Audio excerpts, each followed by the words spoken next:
Bismillahirrahmanirrahim. Berjumpa kembali dalam kajian Mar'atus Sholihah yang insya Allah hari ini kita akan membahas satu tema yang diambil dari buku Inspiring Love karangan Ustadz M.R. Kurnia. Nah, di dalam buku ini membahas tentang kemesraan, yaitu yang berjudul Memekarkan Kemesraan Keluarga. Kemesraan memang mahal harganya. Kenapa mahal? Karena tidak ada pasar yang menjualnya. Uang, harta, pangkat, rupa itu tidak bisa mengabadikan kemesraan, gak bisa dibeli. Tapi kemesraan itu perlu sedikit pengorbanan untuk bisa meraihnya. Nah, mari kita jawab secara jujur. Inginkah kita kemesraan itu lepas dari keluarga? Relakah kita kehilangan kemesraan itu dari istri, anak, dan keluarga kita? Senangkah kita kondisi keluarga laksana kuburan, sepi? Atau ibarat rumah yang roboh? Atau barangkali seperti panggung hiburan yang serba bising? Kalau jawaban Anda tidak, berarti Anda telah memiliki peluang untuk mereguk kembali kemesraan tersebut. Sebab Anda telah menetapkan tujuan untuk Anda raih, yaitu kemesraan. Itulah yang ingin kita rengkuh. Ketika kita menjawab dengan jujur menginginkan kemesraan, itu tidak perlu malu. Kenapa? Karena setiap rumah tangga, setiap keluarga pasti menginginkan kemesraan itu hadir di dalam rumahnya. Nah, tapi kebanyakan orang itu hanya menginginkannya, tetapi tidak semua orang bisa menggapainya karena kurang pengorbanannya. Kemesraan sejati bukanlah kemesraan yang bersifat material. Kemesraan sejati adalah kemesraan yang kita dapatkan hingga akhirat nanti. Kemesraan sejati merupakan kemesraan di tengah nuansa keimanan, ketaatan, dan perjuangan. Contoh kemesraan sejati itu ditunjukkan oleh keluarga Nabi Muhammad SAW. Sebagai seorang suami, beliau sering bergurau, berbuat ma'ruf, dan lembut terhadap istrinya. Beliau juga sekaligus sebagai seorang rasul, penyampai risalah, pejuang Islam.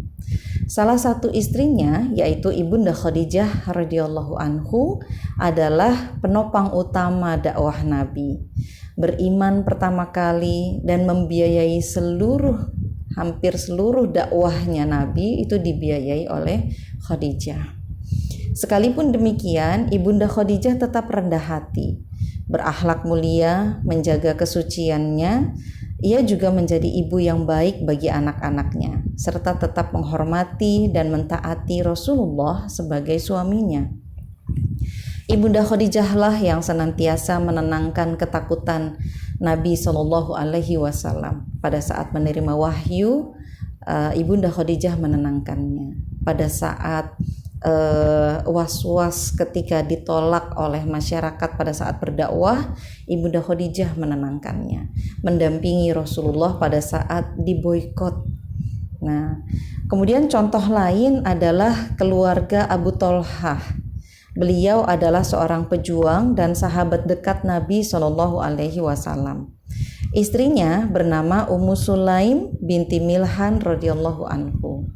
Dia adalah seorang perempuan Ansor. Ia termasuk sahabiyah yang utama. Ilmu, pemahaman, keberanian, kemurahan hati, kebersihan, dan keikhlasan bagi Allah dan Rasul terkumpul di dalam dirinya. Sebagai ayah dan ibu, keluarga mereka berhasil. Buktinya, Anas bin Malik yang banyak meriwayatkan hadis itu adalah anak mereka. Hubungan suami istri pun mesra. Ummu Sulaim senantiasa menyediakan makanan dan minuman, berdandan yang cantik untuk suaminya, bercakap dan bersenda gurau. Sungguh itu adalah contoh cerminan keluarga yang mereka bukan hanya pembela Nabi, melainkan juga sakinah dalam kesejatian kemesraan. Kemesraan dalam keluarga memerlukan suasana hati yang damai dan saling mencintai. Allah memerintahkan kepada kita untuk saling mencintai.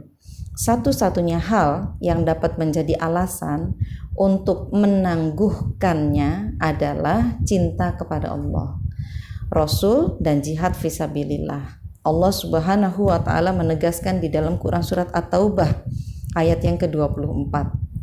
Katakanlah, jika bapak-bapak, anak-anak, saudara-saudara, istri-istri, kaum keluargamu, harta kekayaan yang kamu usahakan, perniagaan yang kamu khawatiri kerugiannya, dan rumah-rumah tempat tinggal yang kamu sukai adalah lebih kamu cintai daripada Allah dan Rasul-Nya dan dari berjihad di jalannya, maka tunggulah sampai Allah mendatangkan keputusannya, dan Allah tidak memberi petunjuk kepada orang-orang fasik. Nah, itu adalah peringatan dari Allah bahwa kita harus mencintai keluarga kita, tapi di bawah dari kecintaan kita kepada Allah dan Rasul-Nya. Cinta itu perlu ditumbuhkan, bukan sembarang cinta, tapi cinta yang lahir dari kesadaran. Ada beberapa cara yang dapat dilakukan untuk memekarkan kecintaan. Yang pertama adalah menatapnya. Bahkan kalau malu untuk menatapnya secara langsung, maka lakukanlah mencuri-curi menatapnya. Banyak orang menyepelekan hal ini, padahal dampak dari mencuri-curi menatap pasangan kita, mencuri-curi menatap anak-anak kita, menatap ibu kita, menatap bapak kita, itu adalah berdampak amat luar biasa. Kalau kita memiliki suami, memiliki anak, ataupun orang tua yang amat sayang kepada kita, bisa jadi itu karena mereka sering menatap kita tanpa kita sadari. Ketika suami atau istri Anda sedang tidur, cobalah sekali-kali perhatikan dan tataplah dirinya.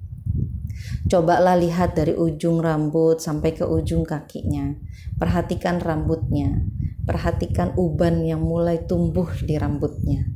Kalau dulu kita suka membelainya pada saat masih jadi pengantin baru, tanyalah sekarang apakah hal itu masih dilakukan atau sudah lama ditinggalkan.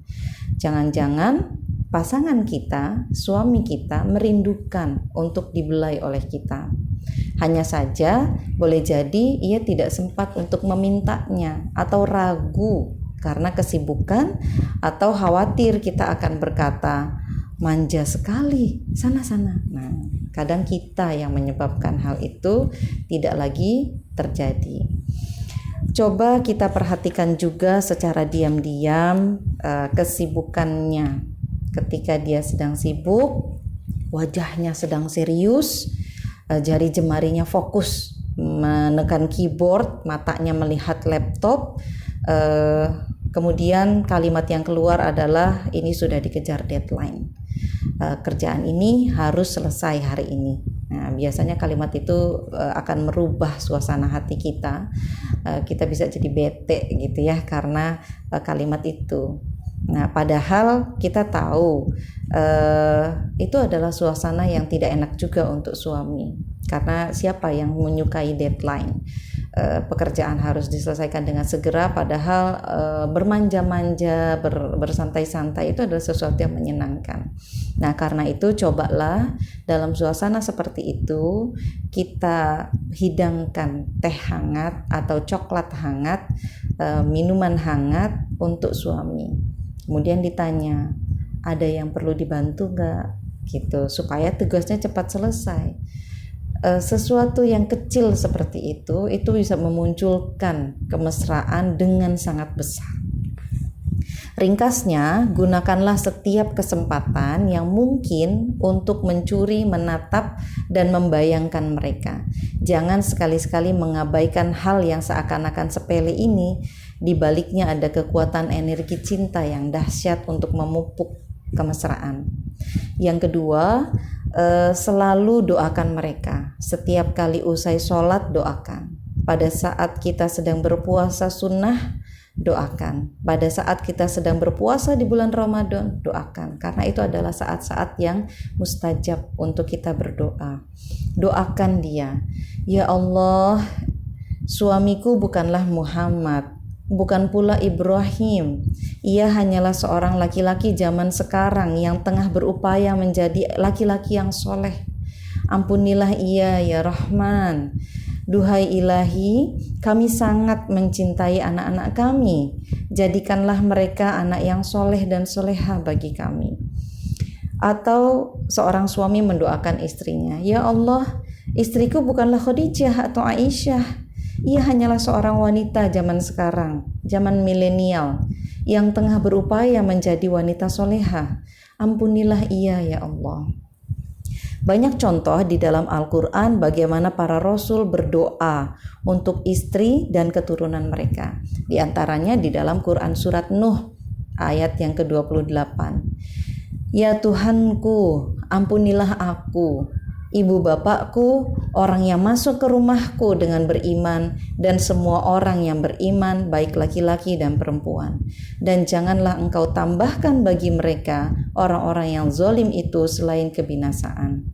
Atau doa di dalam Quran surat Al-Furqan ayat yang ke-74. Dan orang-orang yang berkata, ya Tuhan kami, anugerahkanlah kepada kami istri-istri kami dan keturunan kami sebagai penyenang hati kami, dan jadikanlah kami imam bagi orang-orang yang bertakwa. Ataupun dalam Quran surat Al-Mu'min ayat yang ke-8.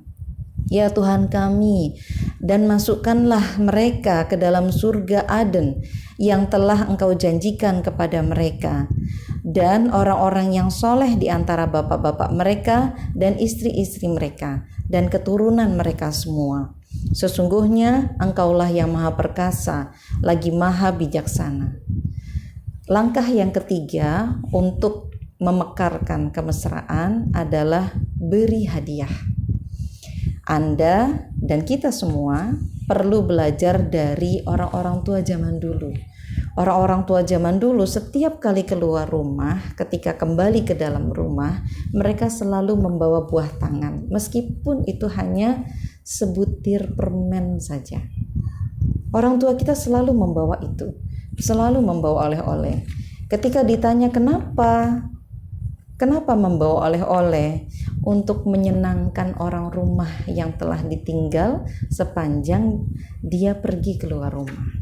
Jadi itu adalah hadiah yang meskipun ringan tapi itu menyenangkan hati, yang itu bisa memunculkan kecintaan kepada orang-orang yang kita sayangi.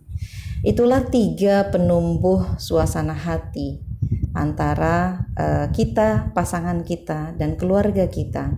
Siapapun yang dapat melakukannya, insya Allah akan dapat menghadirkan suasana mesra dalam kecintaan keluarganya, insya Allah. Lain kali kita bertemu kembali untuk menyambung kajian kemesraan yang akan dimekarkan. Untuk saat ini sampai di sini dulu. Billahi taufiq wal hidayah. Assalamualaikum warahmatullahi wabarakatuh.